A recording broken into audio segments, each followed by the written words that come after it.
दोस्तों नमस्कार। Perform GS YouTube channel में आप सभी का स्वागत है। दोस्तों हमारा एग्ज़ाम 68 बीपीएससी बहुत नज़दीक है, बहुत कम समय बचा है।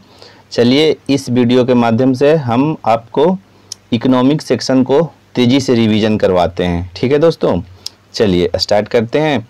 आप केवल सुनिए, कहीं भी आप जा रहे हैं ईयरफोन हेडफोन लगा लीजिए और सुनिए, क्योंकि न तो हमारे पास समय है ना आपके पास समय है। ठीक है, क्योंकि स्लाइड्स बनाने में आपके ज़्यादा समय लग जाएंगे, तो ऐसे बहुत सारे स्लाइड्स, बहुत सारे यूट्यूब चैनल, बहुत सारे मटेरियल आपके पास हैं। आप इसको क्रिस्प मटेरियल के रूप में देखें और आपको एक ही जगह सारा चीज़ अवेलेबल है। ठीक है, तो देखिए हम जल्दी जल्दी आपको चीज़ों को रिवाइज कराते हैं। जल्दी से आप रिवीजन करिए। ठीक है दोस्तों, बाकी बातें होती रहेगी। चलिए देखिए, नीति आयोग के बारे में इसमें 2 करेंट अफेयर्स है। इसमें ये है दोस्तों, इसका चेंज हो गए हैं उपाध्यक्ष, नीति आयोग के उपाध्यक्ष और सीईओ।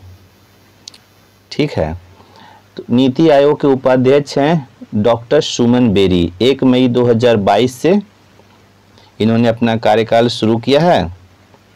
ठीक है, तो नीति आयोग के उपाध्यक्ष डॉक्टर सुमन बेरी और इसके सीईओ हैं परमेश्वरन अय्यर। नीति आयोग की स्थापना आपको पता है, ये बीपीएससी में आया हुआ प्रश्न है, 1 जनवरी 2015 को। देखिए नीति आयोग से हमेशा 1 से 2 क्वेश्चन आता है दोस्तों। ठीक है, तो आप ध्यान रखेंगे नीति आयोग के बारे में। नीति आयोग की स्थापना 1 जनवरी 2015 को। नीति आयोग के अध्यक्ष यानी पदेन अध्यक्ष प्रधानमंत्री होते हैं। पदेन अध्यक्ष का मतलब जो प्रधानमंत्री होंगे वो नीति आयोग के अध्यक्ष होंगे। उपाध्यक्ष डॉक्टर सुमन बेरी, सीईओ परमेश्वरन अय्यर। ठीक है दोस्तों, अब देखिए नीति आयोग ने एक इंडेक्स निकाला है, MPI index, multi dimensional poverty index. तो इसका एक डेटा है दोस्तों। चलिए इसको इरेज करते हैं। देखिए इसका डेटा है, आप इसका 3 फैक्ट्स याद रखिएगा। इसमें इन्होंने बताया है कि गरीबी रेखा से नीचे, मल्टी डायमेंशनल पॉवर्टी इंडेक्स में इन्होंने बताया है कि गरीबी रेखा से नीचे कितने प्रतिशत लोग किस किस राज्य में हैं नीति आयोग। तो ये है बिहार, झारखंड और एक है दोस्तों यूपी। यानी पहले नंबर पे गरीबी के मामले में सबसे ज़्यादा गरीबी कहाँ है, तो पहला बिहार, दूसरा झारखंड, तीसरा यूपी। तीनों मतलब यूपी बिहार जो है दोनों से लगता हुआ है, दक्षिण में झारखंड है और बिहार के पश्चिम में यूपी है। तो ऐसे कोरिलेट करके थोड़ा याद रखिएगा। अब बिहार का डाटा दोस्तों याद रखिएगा, 51.91%। ठीक है, तो यहाँ ऐसे याद रखेंगे 5191। ठीक है, तो बिहार में गरीबी का प्रतिशत क्या है, मल्टी डायमेंशनल पॉवर्टी इंडेक्स में बिहार 3 राज्य हैं, बिहार, झारखंड, यूपी। यानी सबसे ज़्यादा गरीब लोग कहाँ हैं, बिहार में, उसके बाद झारखंड में, उसके बाद यूपी में। तो बिहार का इंडेक्स क्या है, मतलब स्कोर क्या है, 5191 यानी 51.91। ठीक है, झारखंड सेकंड में झारखंड और थर्ड में यूपी है। झारखंड का 42 ध्यान रखिएगा और यूपी का है 37। ठीक है, इसका एग्जैक्ट याद रखेंगे, बिहार का 5191। ठीक है दोस्तों,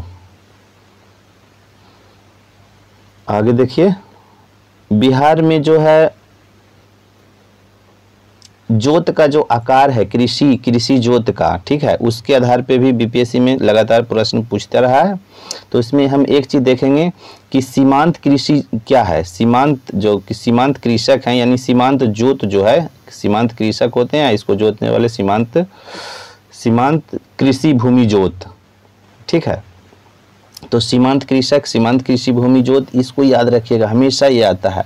1 हेक्टेयर से कम, यानी जिनके पास 1 हेक्टेयर से कम भूमि है दोस्तों, उनको बोलते हैं सीमांत किसान। ठीक है, और 1 से 2 हो गया तो छोटी जोत के किसान। अर्ध मध्यम 2 से 4 और मध्यम 4 से 10। अब बड़ी जोत 10 हेक्टेयर से ज़्यादा, 10 हेक्टेयर से जिनके पास जाता है वो बड़े किसान हो जाते हैं। और इसमें बिहार में बहुत ज़्यादा सीमांत कृषक ही हैं। तो ये हमेशा प्रश्न आता है बीपीएससी में, तो हमेशा याद रखेंगे कि 1 हेक्टेयर से कम जो होगा, 1 हेक्टेयर से जिनका कम जोत होता है वो क्या होता है, सीमांत जोत। ठीक, बिहार में जो कृषि का आकार है वो न्यूनतम से द्वितीय है। ठीक है, आगे देखिए और क्या आपको रिवीजन कराऊं। चलिए, एक है 5 ईयर प्लान। 5 ईयर प्लान में पूछा जाता है गरीबी हटाओ। गरीबी हटाओ स्वर्गीय श्रीमती इंदिरा गांधी जो हमारी पूर्व प्रधानमंत्री रही हैं, उन्होंने बोला था। गरीबी हटाओ का नारा 5 ईयर प्लान में उन्होंने दिया था। ठीक है, एक चीज आप याद रखेंगे, रोलिंग प्लान। जहां जहां से पूछा जाता है आप ध्यान रखिएगा। रोलिंग प्लान कब आया था? 1978 से 80, यानी 1978 to 80, ये 2 साल का जो समय है इसके बीच में आया था रोलिंग प्लान। ठीक है दोस्तों, चलिए आगे देखते हैं। आगे देखते हैं मुद्रास्फीति यानी महंगाई, महंगाई का डेटा, महंगाई यानी मुद्रास्फीति। ठीक है, मुद्रास्फीति की गणना किस किस सूचकांक के द्वारा किया जाता था? तो पहले इसमें महंगाई की गणना जो होती थी, मुद्रास्फीति की गणना पहले होता था WPI के द्वारा। ठीक है, लेकिन अभी वर्तमान में WPI से नहीं होता है। वर्तमान में RBI जो है, RBI या बड़ी बड़ी एजेंसियां जो भी है अभी जो इस्तेमाल करती है महंगाई यानी कि मुद्रास्फीति को बताने के लिए, वो CPI, आप याद रखिएगा CPI कंबाइंड। ठीक है, RBI द्वारा मुद्रास्फीति की गणना के लिए 2014 से शुरू किया गया है CPI द्वारा, ऐसे याद रखिएगा CPI। ठीक है, कंज्यूमर प्राइस इंडेक्स। ठीक है, आगे देखिए MSME। अब पूछ दिया कि MSME का क्या डिफिनेशन है। MSME क्या होता है? Micro small medium enterprise. तो आपको यहाँ रखना है याद, माइक्रो स्मॉल और मीडियम। देखिए, तो पहले अलग होता था इसकी डिफिनेशन, लेकिन 2020 से इसका डिफिनेशन 2 चीज़ों पे आधारित हो गया है, निवेश और एक होता है टर्नओवर। ठीक है, देखिए थोड़ा थोड़ा लिख देते हैं, लेकिन आप बस सुनिए मेरा बात, ये ध्यान रखिए। मीडियम, यहाँ देखिए MSME, ई को हटा दीजिए, इंटरप्राइज है। M फॉर माइक्रो, माइक्रो में 1 करोड़, माइक्रो सूक्ष्म होता है, सूक्ष्म लघु और मध्यम। तो सूक्ष्म का हो गया 1 करोड़, ऐसे 10 से गुना कर दीजिए तो स्मॉल में आ जाएगा 10 करोड़। ठीक है, 10 करोड़। इसको फिर 5 से गुना करेंगे तो 10 गुना 5 50 करोड़। यानी कि आप ऐसे याद रखेंगे 10 1 मतलब मीडियम, सॉरी माइक्रो, सूक्ष्म उद्योग हैं उनका है 1 करोड़, यानी निवेश जहाँ पे 1 करोड़ होता है उसको बोलते हैं सूक्ष्म, और लघु जो होता है स्मॉल उसको 10 यानी 5 से मल्टीप्लाई कर देंगे, 5 से गुना करेंगे तो 10 करोड़ हो गया। और इसमें 5 से गुना करेंगे यानी स्मॉल में फिर 5 से गुना करेंगे तो 50 करोड़। ठीक है, ये निवेश हो गया। ठीक है, तीनों का डिफिनेशन हो गया, यानी निवेश में माइक्रो में 1 करोड़, स्मॉल में 10 करोड़ और मीडियम में 50 करोड़। उसी तरह टर्नओवर, टर्नओवर दोस्तों इसमें 5 से शुरू करते हैं। इसमें 5 करोड़ टर्नओवर हो गया तो माइक्रो हो गया।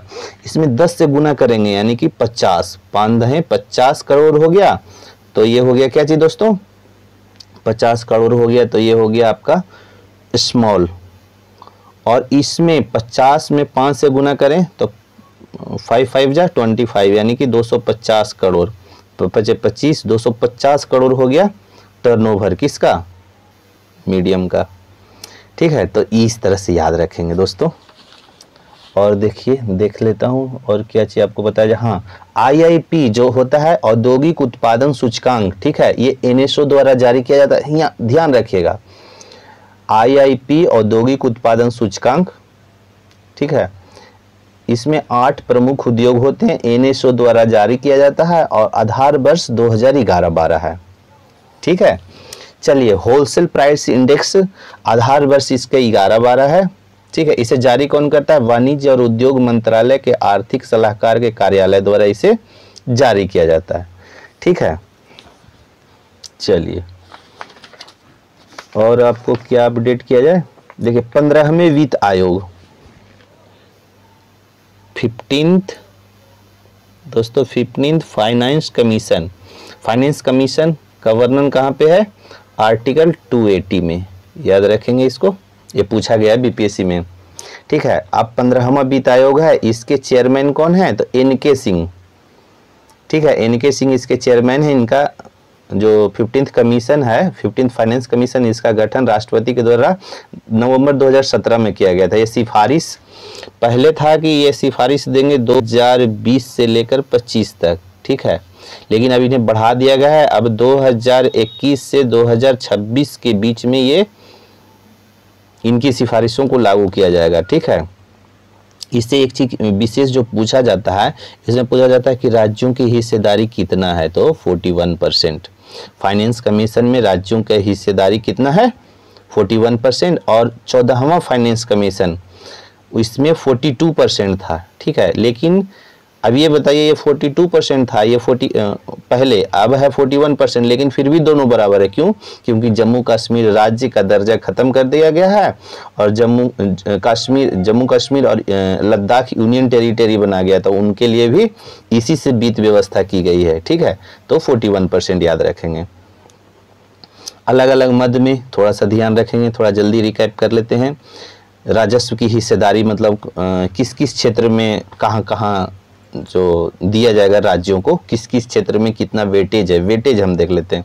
जनसांख्यिकी प्रदर्शन में 12.5%, 12.5%, आय के अंतर में 45%, जनसंख्या 15% और क्षेत्रफल 15%, यानी कि एरिया और पॉपुलेशन। ठीक है, याद रखेंगे एपी, एरिया और पॉपुलेशन दोनों में 15% है। ठीक है, और वन और पारिस्थितिकी में 10%, कर एवं राजकोषीय प्रयास में 2.5%। राजकोषीय प्रयास मतलब राजकोषीय घाटा जो कम कर रहे हैं, FRVM एक्ट को पालन कर रहे हैं या कोशिश कर रहे हैं पालन करने का। ठीक है, फिर आगे का डेटा हम अपडेट कराएंगे। थैंक यू दोस्तों, इसी तरह रिवीजन करिए। धन्यवाद।